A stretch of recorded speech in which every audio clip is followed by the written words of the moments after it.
Hello friends, எல்லாருக்கும் வணக்கம். இன்றைக்கி என்னெல்லாம் மீன் வாங்கியிருக்கோன்னு பார்க்கலாம். ஃபஸ்ட்டு பார்த்திங்கன்னா நண்டு தான். இந்த நண்டு பார்த்திங்கன்னா 200 கொடுத்தாங்க. ஆனால் நல்ல பெரிய நண்டு. இந்த 3 நண்டுமே பார்த்திங்கன்னா நல்ல 1 கிலோ அளவுக்கு இருந்துச்சு. நல்ல வெயிட்டாக இருந்துச்சு. சமைச்சும் பார்த்ததில் பார்த்திங்கன்னா நல்லா சதையாக இருந்துச்சு. செம்ம வெயிட்டு. நல்ல பெரிய நண்டு, ரொம்பவும் சூப்பராக இருந்துச்சு. ஃப்ரெஷ்ஷாக இருந்துச்சு. அதுதான் ரொம்ப முக்கியம். சில நண்டுலாம் பார்த்திங்கன்னா சொத்தையாக இருக்கும்.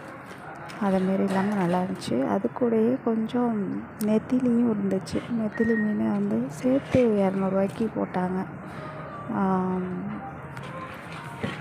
ரொம்பவே நல்லா இருந்துச்சு. ஃப்ரெஷ்ஷாக இருந்துச்சு. நல்லா பெருசாக இருந்துச்சு. ஒரு 10 தான் இருந்துச்சு. ஆனால் நல்லா ஃப்ரெஷ்ஷாக இருந்துச்சு. ஸோ இது 200. அடுத்தது என்னான்னு பார்க்கலாம். இது பார்த்திங்கன்னா இந்த பையில் வாழை மீன் இருந்துச்சு. வாழை மீன் பார்த்திங்கன்னா 3 வாழை, நல்ல பெரிய வாழை, ஒரு சின்ன வாழை இருந்துச்சு. இதுவும் இன்னும் கொஞ்சம் பொடி மீனெல்லாம் போட்டு 300 கொடுத்தாங்க. எனக்கு என்னமோ கொஞ்சம் அதிகமோ அப்படின்னு தோணுச்சு. ஆனால் ஃப்ரெஷ்ஷாக இருக்குது, ஐஸ்லாம் வைக்காத மீன் அப்படிங்கிறனால இந்த ரேஞ்சு வரும் அப்படின்னு சொன்னாங்க.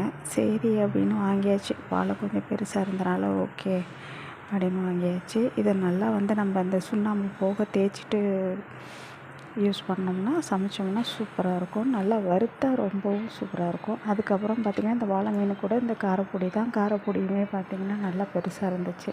ஸோ அதனால் இது 2ம், வாழை மீனும் காரப்பொடியும் சேர்த்து 300 கொடுத்தாங்க. காரப்பொடியும் நல்ல ஃப்ரெஷ்ஷாக இருந்துச்சு. புது மீன் எல்லாமே. ஸோ உங்கள் ஊரில் எந்த அளவுக்கு சீப்பாக இருக்கும், இந்த ப்ரைஸ் வந்து ரீசனபிளா அப்படிங்கிறதையும் கமெண்ட் பண்ணுங்கள். மேலும் நம்ம சேனலில் இதேமாரி நிறைய வீடியோ அப்லோட் பண்ணுறோம். இந்த சேனலுக்கு சப்போர்ட் பண்ணுங்கள். உங்களால் முடிஞ்ச சப்போர்ட் பண்ணுங்கள். பிடிச்சிருந்துச்சுன்னா உங்கள் ஃப்ரெண்ட்ஸ் அண்ட் ஃபேமிலிக்கு ஷேர் பண்ணிக்கோங்க. அடுத்த வீடியோவில் சீக்கிரமே பார்க்கலாம். இதெல்லாம் தான் இன்றைக்கி வாங்கினது. இது வந்து இன்றைக்கே எல்லாமே செஞ்சு சாப்பிட்ருவோமா அப்படின்னா அப்படிலாம் இல்லை. இந்த வாரத்துக்கு தேவையானது அப்படின்னு வாங்கியாச்சு. இது வந்து இந்த வாரம் ஃபுல்லாக யூஸ் பண்ணுவோம். இந்த வாரம் இல்லை, எவ்வளோ நாள் யூஸ் பண்ண முடியுமோ யூஸ் பண்ணிவிட்டு அதுக்கப்புறம் எப்போ போகிறோமோ அப்போ தான் மீன் வாங்குவோம். நீங்களும் இந்தமாரி தான் பண்ணுவீங்களா, இல்லை அன்னன்னைக்கு யூஸ் பண்ணுவீங்களா வாங்கி அப்படிங்கிறத சொல்லுங்கள். இங்கே எங்களால் ரெகுலராக மார்க்கெட்லாம் போக முடியாதனால நாங்கள் கொஞ்சம் ஸ்டாக் வாங்கிட்டு அதுக்கப்புறம் யூஸ் பண்ணிப்போம். அடுத்த வீடியோவில் சீக்கிரம் பார்க்கலாம்.